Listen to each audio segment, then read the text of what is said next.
Both the weather and President Biden's visit have caused delays and cancellations at Denver International Airport. The latest numbers from FlightAware show there have been 17 cancellations at DIA today with 320 total delays. The president arrived at DIA around 1 this afternoon and was welcomed by Denver Mayor Michael Hancock and Governor Jared Polis. And the president spent time today touring the National Renewable Energy Lab in Golden before delivering a speech about his Build Back Better plan. Megan Lopez was there, is there still, and Megan, not the first time Mr. Biden has toured this facility. Yeah, not the first time, Shannon. He actually toured it back in 2011 when he was the vice president at the time. That's when he declared that science is back and said that the U.S. is going to lead, really, the energy revolution when it comes to renewable energy. A decade later, here he is back again visiting the same facility as the president this time with a very similar message, if not more dire, and a much, much bigger price tag that we're talking about here. Democratic leaders are hoping to have this Build Back Better plan in Senate committees by this week. The president landed here this afternoon to talk about it.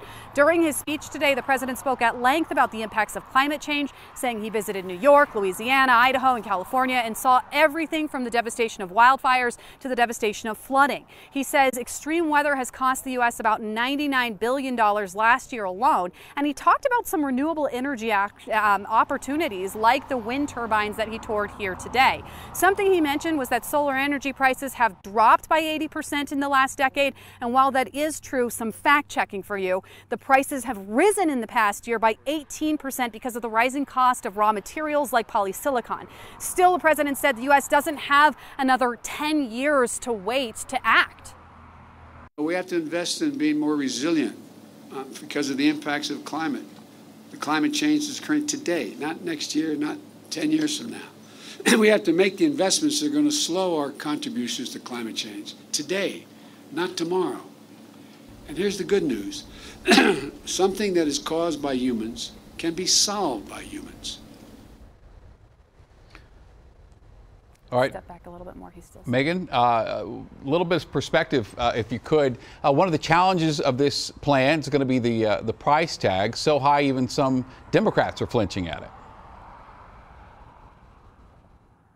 Yeah, that's right, Shannon. We're talking about $3.5 trillion for that Build Back Better plan. And you can imagine that really no Republicans are on board with this. And even some fellow moderate Democrats are saying that they're not going to sign on to it, like Senator Joe Manchin. He said it's something he's simply not going to vote for. Nevertheless, this Build Back Better plan is moving forward, and you heard me say that they're trying to see if they can get it established.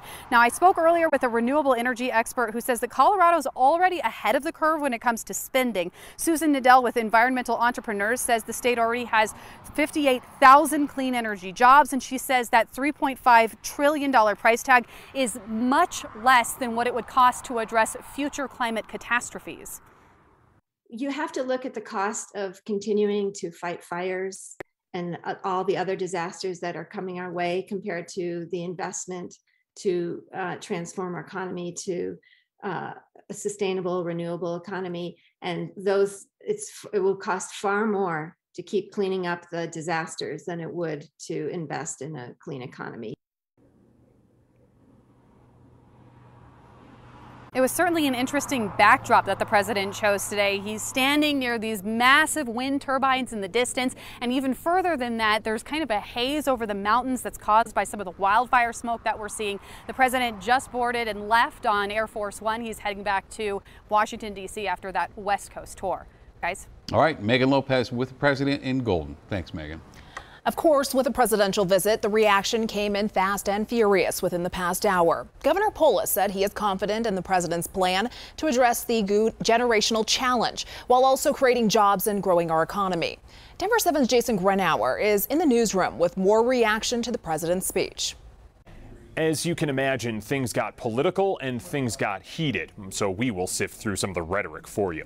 One of the big points that the president hit many times during his speech was climate change. Democratic Congressman Joe Neguse pointed to the need for action on climate change because of the effects that Colorado is feeling in wildfires, flash flooding, and bad air quality. He touched on all of those in his statement. The Senate GOP released a broader statement, pretty much against the visit and against the president in general, calling the president's budget plan unnecessary unnecessary spending and asking where Democratic Senator Michael Bennet was.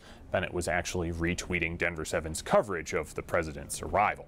You can read a full recap of the president's speech and decide your reaction for yourself. We have that up right now on thedenverchannel.com. In the newsroom, I'm Jason.